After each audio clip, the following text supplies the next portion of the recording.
जब कोई प्लांट कहता है तो ज्यादातर लोगों के दिमाग में क्या आता है? शायद आम का पेड़, गुलाब की झाड़ी या गमले में लगा कोई फूल। बिल्कुल, लेकिन प्लांट किंगडम यानी पादप जगत हमारी इस सोच से कहीं ज्यादा बड़ा, पुराना और हैरान करने वाला है। बिल्कुल, ये एक ऐसी दुनिया है जिसकी डेफिनेशन ही पिछले 100-200 सालों में पूरी तरह बदल गई है। मतलब जिन चीजों को हम कभी प्लांट मानते थे, साइंस ने कहा नोप, ये कुछ और है। अच्छा। और जिन्हें हम नजरअंदाज करते थे, पता चला कि वो तो प्लानेट के सर्वाइवल के लिए एसेंशियल है। आज की हमारी पड़ताल एक डिटेक्टिव स्टोरी जैसी है। हम उन सुरागों को फॉलो करेंगी जिनसे साइंटिस्ट ने प्लांट किंगडम के इस पजल को सॉल्व करने की कोशिश की। पहले सिर्फ बाहर से देखकर, फिर माइक्रोस्कोप के अंदर झांककर और अब तो जेनेटिक लेवल तक पहुंचकर। और इस कहानी का पहला, सबसे फंडामेंटल चैप्टर शुरू होता है प्लांट किंगडम के सबसे पुराने और सबसे सिंपल मेंबर से, एल्गी यानी शैवाल। एग्जैक्टली। और ये समझना जरूरी है क्योंकि सोर्सेस बताते हैं कि एक जमाने में फंगी यानी कवक और कुछ बैक्टीरिया को भी प्लांट्स ही माना जाता था। हाँ, यहाँ तक कि साइनोबैक्टीरिया, जिसे हम ब्लू ग्रीन एल्गे कहते हैं, अब टेक्निकली एल्गे की कैटेगरी में ही नहीं आता। और क्लासिफिकेशन का ये एवोल्यूशन ही आज की चर्चा का कोर है। It's a classic example of how science works. It's not about having all the answers at once, It's about asking better questions and refining the answers as we get new information. तो चलिए इसी सवाल से शुरू करते हैं। इस हरे भरे कियोस को ऑर्गेनाइज करने की पहली कोशिश कैसी थी? जाहिर है उनके पास डीएनए सीक्वेंसर्स तो थे नहीं। Not at all. The very first attempts were what we now call artificial systems. सबसे फेमस था कैरोलस लिनेयस का सिस्टम। उनका सिस्टम इस पर बेस था कि वो आसानी से क्या देख सकते थे, मतलब ग्रॉस सुपरफिशियल मॉर्फोलॉजिकल कैरेक्टर्स पर। मतलब बेसिकली जो चीजें आसानी से बाहर से दिख जाती थी, जैसे प्लांट्स की हैबिट, उनका रंग, पत्तियों का नंबर और शेप। हाँ बिल्कुल। और लिनियस का सिस्टम तो स्पेसिफिकली एंड्रोइशियम स्ट्रक्चर पर बेस था। एंड्रोइशियम, ये फूल का मेल रिप्रोडक्टिव पार्ट होता है, राइट? करेक्ट। तो वो सिर्फ एक ही चीज देख रहे थे, फूल का नर हिस्सा कैसा दिखता है। सिर्फ एक कैरेक्टर पर इतना फोकस? इसमें प्रॉब्लम्स तो आई ही होंगी। Huge problems. इसकी वजह से जो स्पीशीज असल में एक दूसरे से काफी मिलती जुलती थी, और क्लोजली रिलेटेड ग्रुप, उन्हें पूरी तरह से अलग अलग ग्रुप्स में डाल दिया गया। मतलब ये ऐसा हो गया कि सिर्फ एक फीचर के आधार पर दो सगे भाइयों को अलग अलग परिवारों का बता देना। एग्जैक्टली यही हुआ। और हमारे सोर्सेज ये भी पॉइंट आउट करते हैं कि लिनियस के सिस्टम में वेजिटेटिव और सेक्सुअल कैरेक्टरिस्टिक्स को इक्वल इंपॉर्टेंस दी गई, जो आज एक्सेप्टेबल नहीं है। ऐसा क्यों? इसको ऐसे सोचिए, वेजिटेटिव कैरेक्टर्स जैसे पत्तियों का साइज या शेप, वो एनवायरनमेंट से बहुत जल्दी इफेक्ट होते हैं। अच्छा। एक ही पौधा अगर अच्छी धूप और पानी में उगे तो उसकी पत्तियां बड़ी होंगी, और अगर बेचारा छाया में है तो छोटी रह जाएंगे। So they are not stable characters, right. whereas sexual characters like the structure of a flower or the androecium, वो जनरली ज्यादा स्टेबल होते हैं। वो प्लांट के जेनेटिक मेकअप को ज्यादा एक्यूरेटली रिप्रेजेंट करते हैं। ओके, तो सिर्फ बाहर से देखना, और वो भी सिर्फ एक दो चीजों को, failed. What came next? The natural step would be to look at more things, right? Precisely. इसके बाद आए नेचुरल क्लासिफिकेशन सिस्टम्स। इसका सबसे अच्छा एग्जाम्पल है जॉर्ज बेंथम और जोसेफ डाल्टन होकर का सिस्टम। उन्होंने कहा, let's not just look at one और two things, let's look at everything we can. तो ये सिस्टम्स सिर्फ एक्सटर्नल फीचर्स पर नहीं बल्कि इंटरनल फीचर्स पर भी बेस्ड थे। They started looking at ultra structure, मतलब सेल्स की फाइन डिटेल्स, एनाटॉमी, पौधे की इंटरनल स्ट्रक्चर, एम्ब्रियोलॉजी यानी पौधा एम्ब्रियो से कैसे डेवलप होता है, एंड फाइटोकेमिस्ट्री, ये प्लांट के अंदर मिलने वाले chemical compounds. So they were looking for a natural affinity, एक कुदरती होलिस्टिक सिमिलैरिटी। ये ज्यादा लॉजिकल लगता है। It was a huge leap forward, but इसमें भी एक लिमिटेशन थी। इसने हमें ये तो बताया कि कौन से प्लांट सिमिलर हैं, पर ये नहीं बताया कि वो सिमिलर क्यों हैं। Okay. It didn't account for the biggest idea in biology, evolution. And here's where it gets really interesting.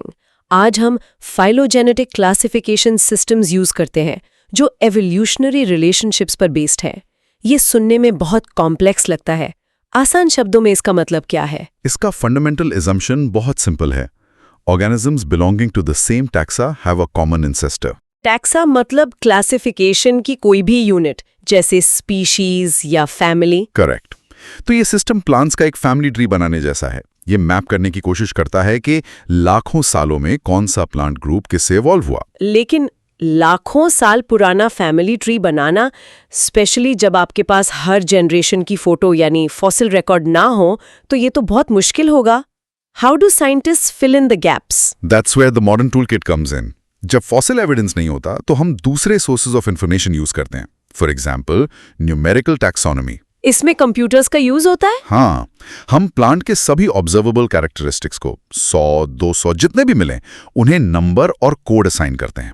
फिर कंप्यूटर उस डेटा को प्रोसेस करके बताता है कि कौन से ऑर्गेनिज्म सबसे ज्यादा सिमिलर हैं। अच्छा। द बेस्ट पॉइंट इज, इसमें हर कैरेक्टर को इक्वल इंपॉर्टेंस मिलती है and at the same time hundreds of characters can be considered. ये ह्यूमन बायस को हटा देता है। Big data for biology, that's cool. Sources में दो और टर्म्स हैं, साइटोटैक्सोनॉमी और कीमोटैक्सोनॉमी। ये क्या है? What's fascinating here is कि अब हम कितना डीप देख सकते हैं। Cytotaxonomy is based on cytological information. Cytology मतलब study of cells. तो ये क्लासिफिकेशन क्रोमोसोम नंबर, स्ट्रक्चर और सेल डिवीजन के दौरान उनके बिहेवियर पर बेस्ड है। It's like looking at the genetic blueprints packaging. Exactly. And chemotaxonomy वो केमिकल फिंगरप्रिंटिंग जैसा है। It uses the chemical constituents of the plant to resolve confusions. For example? For example, क्या दो पौधे एक जैसा यूनिक प्रोटीन या एल्कलॉइड बनाते हैं? This can suggest a close evolutionary relationship. ये दिखाता है कि क्लासिफिकेशन अब कितना मल्टी डायमेंशनल हो गया है। तो क्लासिफिकेशन के ये नए टूल्स, जेनेटिक्स, केमिस्ट्री, ये एक तरह से प्लांट्स का फैमिली ट्री बनाने की टाइम मशीन जैसे हैं। अगर हम इस टाइम मशीन में बैठकर प्लांट किंगडम की शुरुआत में जाएं, तो हमें सबसे पहली ब्रांच पर कौन मिलेगा? आपको मिलेंगे एल्गे। ये वो फाउंडेशनल ग्रुप हैं जहां से सब कुछ शुरू हुआ। सोर्स उन्हें क्लोरोफिल बेयरिंग, सिंपल, थैलॉइड और ऑटोट्रोफिक बताता है। Let's break that down. Chlorophyll bearing और ऑटोट्रोफिक का मतलब तो सिंपल है, उनमें क्लोरोफिल है, so they make their own food using photosynthesis. लेकिन थैलॉइड का क्या मतलब है? Sounds like a blob. In a way yes. Thalloid का मतलब है कि उनका शरीर ट्रू रूट्स, स्टेम्स और लीव्स में डिफरेंशिएटेड नहीं होता। It's an undifferentiated body, a thallus.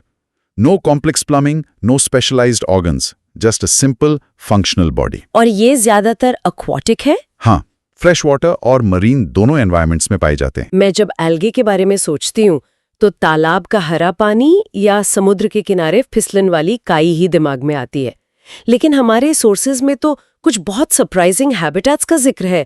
Moist stones, soil, would और यहाँ तक के एनिमल्स के साथ एसोसिएशन में, like on a sloth bear's fur. हाँ, उनकी अडेप्टेबिलिटी कमाल की है।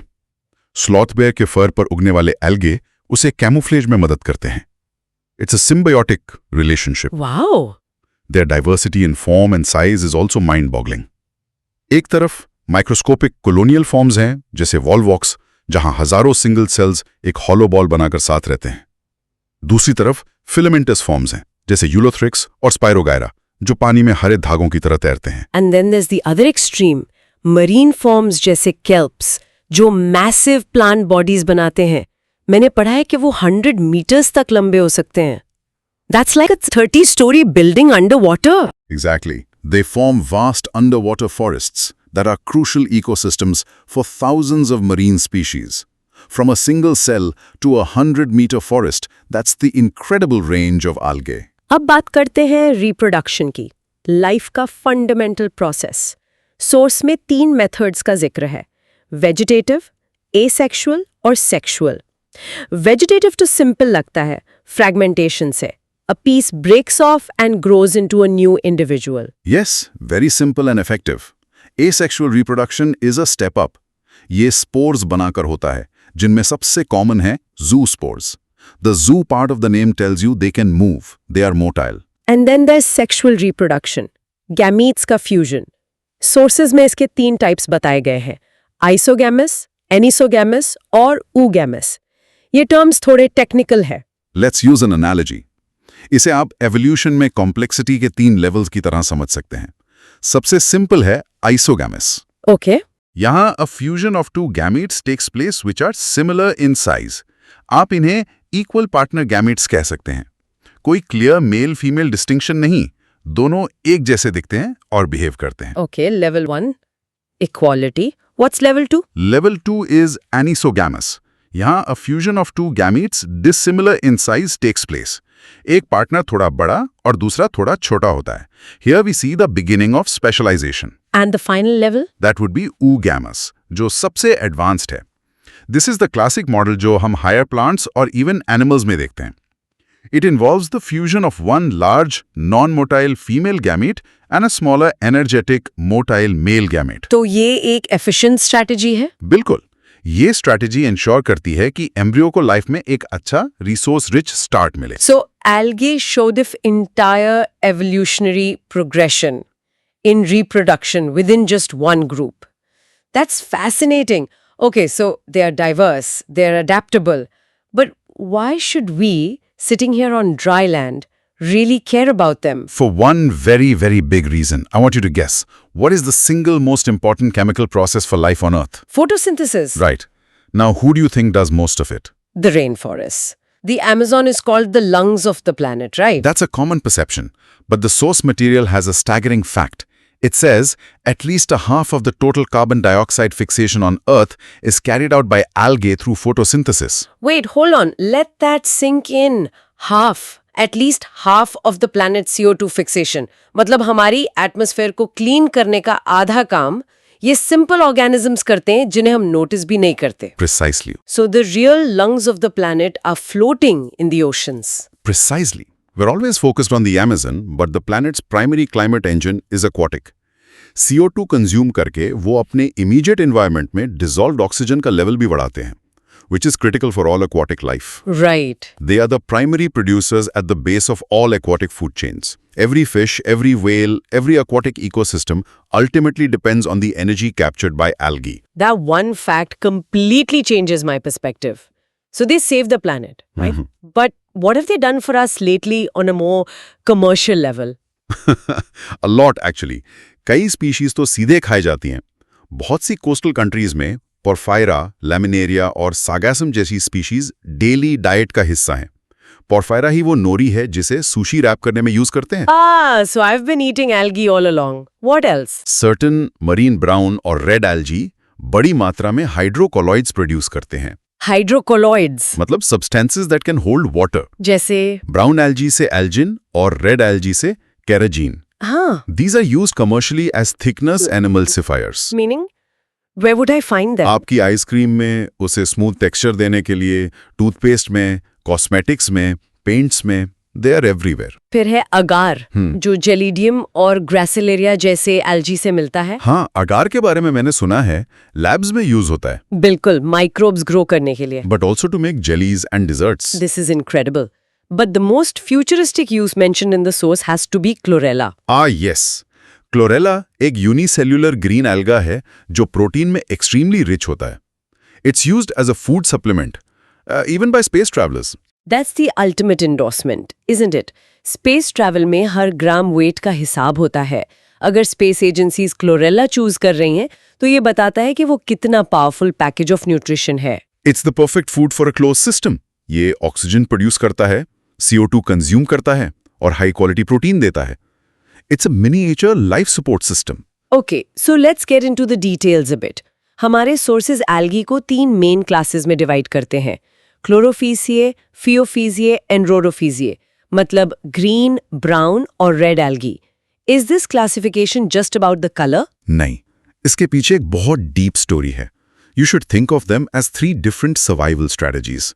Let's start with Chlorophyceae. The green algae. The green ones. ये higher land plants के सबसे करीबी रिश्तेदार हैं।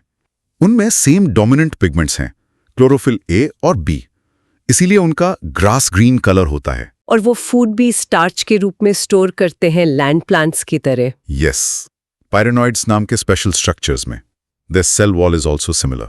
So they are basically the ancestors who stayed behind in the water while their cousins colonized the land. That's a great way to put it. Now, let's talk about the Phaeophyceae, the brown algae. ये marine environment के masters हैं, especially the rough coastal zones. What's the secret? What makes them brown? उनमें chlorophyll A और C तो हैं, पर उनका signature brown colour आता है एक xanthophyll पिगमेंट से, जिसका नाम है फ्यूकोजैंथिन। फ्यूकोजैंथिन। Think of fucoxanthin as their special brand of high-performance sunscreen. It allows them to thrive in intense light. उनका फूड स्टोरेज भी अलग है। वो कॉम्प्लेक्स कार्बोहाइड्रेट स्टोर करते हैं जैसे लेमिनारिन या मैनिटॉल। मैनिटॉल, ये शुगर सब्स्टिट्यूट जैसा लगता है। A very direct one. Mannitol एक शुगर अल्कोहल है। एल्गी के लिए ये ड्यूअल पर्पस मॉलिक्यूल है। ये स्टोर्ड एनर्जी भी है और सॉल्टी मरीन एनवायरनमेंट में ऑस्मोटिक बैलेंस बनाए रखने में भी हेल्प करता है। Brilliant evolutionary engineering. हाँ, उनका बॉडी भी ज्यादा कॉम्प्लेक्स है with a holdfast to anchor on to rocks, और stalk called the stipe and a leaf like photosynthetic organ the frond. Okay, so green algae are like land plants in waiting, and brown algae are the rugged coastal experts. That leaves the rhodophycia, the red algae. What's their story? If the brown algae are coastal experts, the red algae are the deep sea survivalists. Deep sea. उनका red colour आता है red pigment are फाइकोएरिथ्रीन की वजह से। What's fascinating is कि वो कहाँ रहते हैं। वो सरफेस के पास वेल लाइटेड रीजन्स में भी मिलते हैं और ओशंस में काफी गहराई में भी, जहां बहुत कम लाइट पहुंचती है। How do they manage that? I thought photosynthesis needed a lot of light. This is their superpower. The red pigment, R-phycoerythrin, is extremely efficient at absorbing the blue and green light wavelengths, the only ones that can penetrate deep into the water. So they have evolved a kind of biological night vision goggle. Exactly. जो उन्हें वहां photosynthesis करने देता है जहां दूसरे algae नहीं कर सकते। उनका फूड स्टोरेज भी यूनिक है, फ्लोरिडियन स्टार्च, और रिप्रोडक्शन में कोई भी मोटाइल स्टेज नहीं होता। No swimming spores or gametes. Everything is non-motile. A completely different evolutionary path. Altogether, So this journey through the plant kingdom has been eye-opening. It's clear that classification isn't just about putting labels on things. It's about uncovering the story of life. एक ऐसी कहानी जो हमारे tools के बेहतर होने के साथ कॉन्स्टेंटली रिवाइज हो रही है। वो प्लैनेट के इकोसिस्टम के लिए वाइटल है और ह्यूमन इकोनॉमी के लिए crucial. From regulating the air we breathe to providing food for astronauts. हाँ, उनका इम्पैक्ट बहुत इमेंस है। उनकी diversity, the green, the brown and the red, दिखाती है कि लाइफ अलग-अलग एनवायरनमेंट्स में अडैप्ट करने के लिए कितने क्रिएटिव तरीके खोज लेती है। This whole conversation, especially about the red algae, has left one lingering thought in my mind. What's that? We learned that red algae can survive and photosynthesize in the deep ocean where very little light reaches. It makes you wonder what other forms of life, what other methods of energy capture might exist in even more extreme environments on Earth. Bryophytes, जिसमें mosses और liverworts आते हैं, वही हैं plant kingdom के amphibians. Amphibians जैसे मेंढक, जो जमीन पर रहते हैं लेकिन रिप्रोडक्शन के लिए पानी पर निर्भर हैं। क्या ब्रायोफाइट्स के साथ भी मतलब यही कहानी है? एग्जैक्टली। ये पौधे नम मिट्टी में तो रह सकते हैं, लेकिन जब सेक्सुअल रिप्रोडक्शन की बात आती है तो they are completely dependent on water. पानी के बिना उनकी लाइफ साइकिल पूरी हो ही नहीं सकती। इसीलिए ये आपको हमेशा नम छायादार जगहों पर ही मिलेंगे। सोच में एक और दिलचस्प बात लिखी है कि इनमें ट्रू रूट्स, स्टेम या लीव्स नहीं होते, बल्कि राइजॉइड्स नाम की जड़ जैसी चीजें होती हैं। और इनकी मेन प्लांट बॉडी हैप्लॉइड होती है, जिसे गैमेटोफाइट कहते हैं। ओके, ये हैप्लॉइड और गैमेटोफाइट क्या है? Let's break this down. Haploid का मतलब है कि प्लांट बॉडी के हर सेल में क्रोमोसोम्स का सिर्फ एक सेट होता है।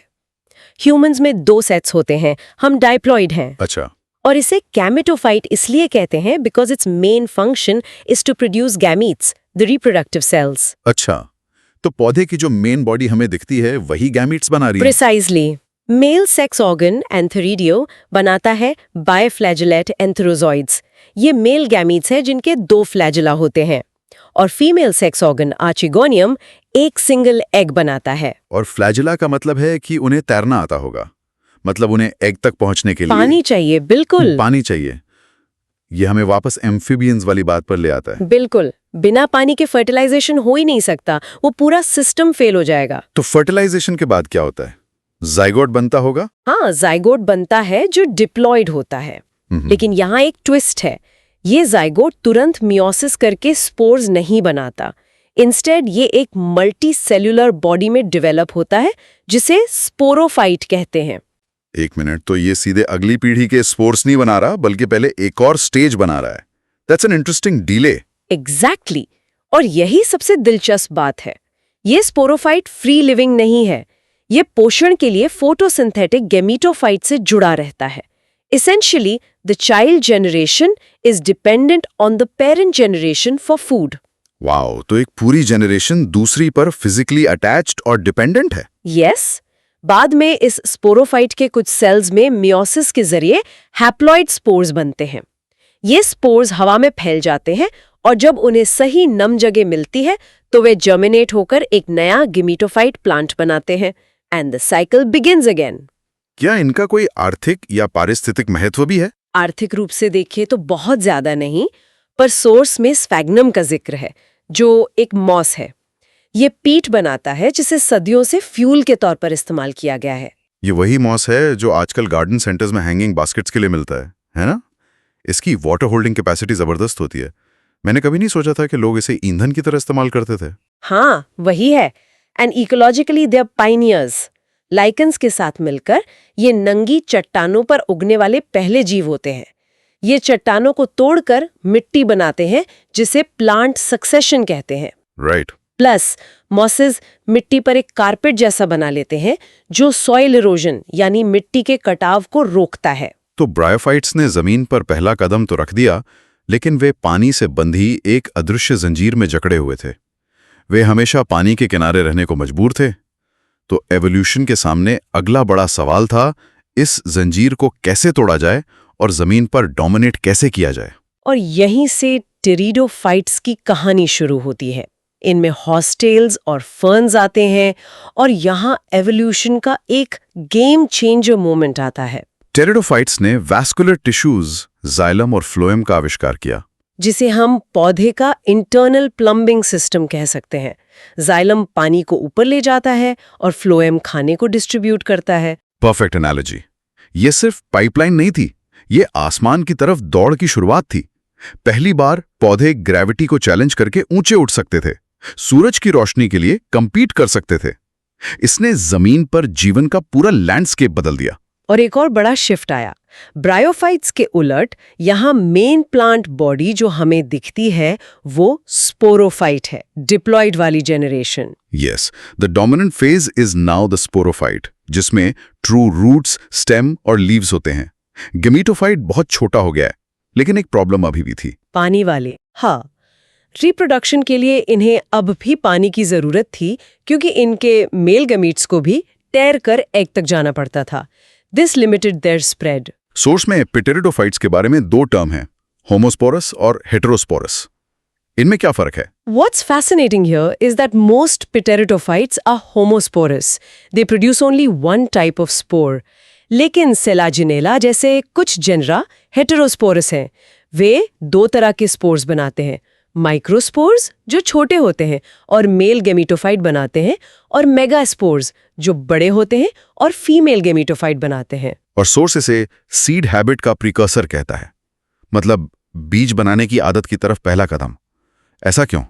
ये इतने बड़ा डील क्यों है? This is a critical evolutionary link, क्योंकि हेटेरोस्पोरस पिटेरिडोफाइट्स में फीमेल गेमीटोफाइट पेरेंट स्पोरोफाइट पर ही कुछ समय के लिए रहता है।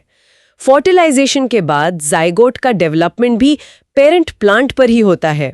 It's like a mother protecting the embryo inside her. अच्छा, तो अगली पीढ़ी को ज्यादा सिक्योरिटी और न्यूट्रिशन मिल रहा है। उसे अकेले सर्वाइव नहीं करना पड़ रहा है। एग्जैक्टली। ये बीज बनने की प्रोसेस से बहुत मिलता जुलता है।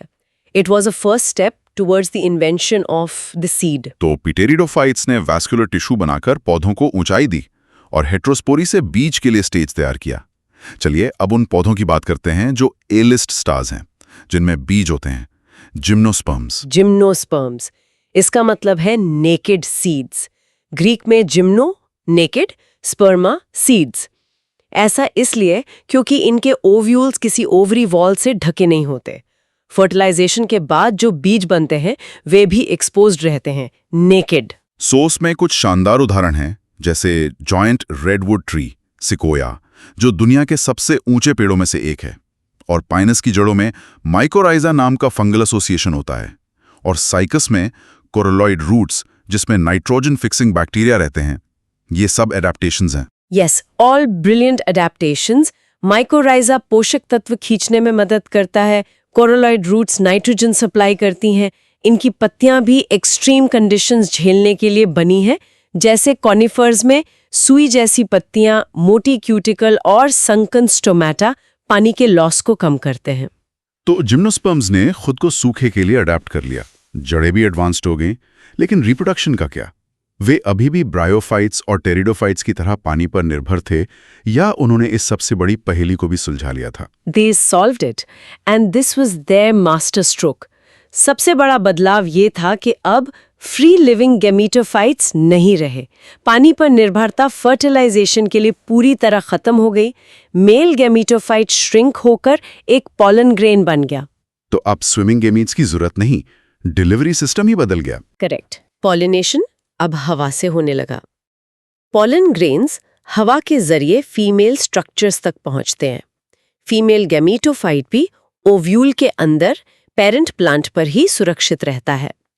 पॉलन ग्रेन ओव्यूल पर लैंड करता है, एक पॉलन ट्यूब बनाता है और मेल गैमीट्स को सीधे एग तक डिलीवर कर देता है।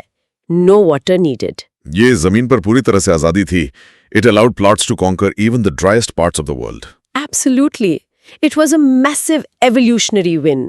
और अब हम आते हैं फाइनल ग्रुप पर, जो आज दुनिया पर राज कर रहा है, एंजियोस्पर्म्स। एंजियोस्पर्म्स या फ्लावरिंग प्लांट्स। इनकी सफलता की कहानी अनबिलीवेबल है। इनकी सबसे बड़ी खासियत ये है कि इनके पॉलन ग्रेन्स और ओव्यूल्स फ्लावर्स नाम के हाईली स्पेशलाइज्ड स्ट्रक्चर्स में डेवलप होते हैं। तो फूल सिर्फ खूबसूरत नहीं होते, वे एक एवोल्यूशनरी वेपन है। वे बेहद चालाक एडवर्टाइजिंग बिलबोर्ड्स हैं। उन्होंने रंगों और खुशबू से कीड़ों और जानवरों को अट्रैक्ट किया और उन्हें अपने रिप्रोडक्टिव प्रोसेस का पार्टनर बना लिया। पॉलिनेशन अब सिर्फ हवा के भरोसे नहीं था, it became targeted and efficient. और सोर्स कहता है कि इनका सबसे बड़ा एडवांटेज है फ्रूट। इनके बीज फलों के अंदर बंद होते हैं। यस, जिम्नोस्पर्म्स के बीज नेकेड थे। एंजियोस्पर्म्स में ओव्यूल ओवरी के अंदर होता है।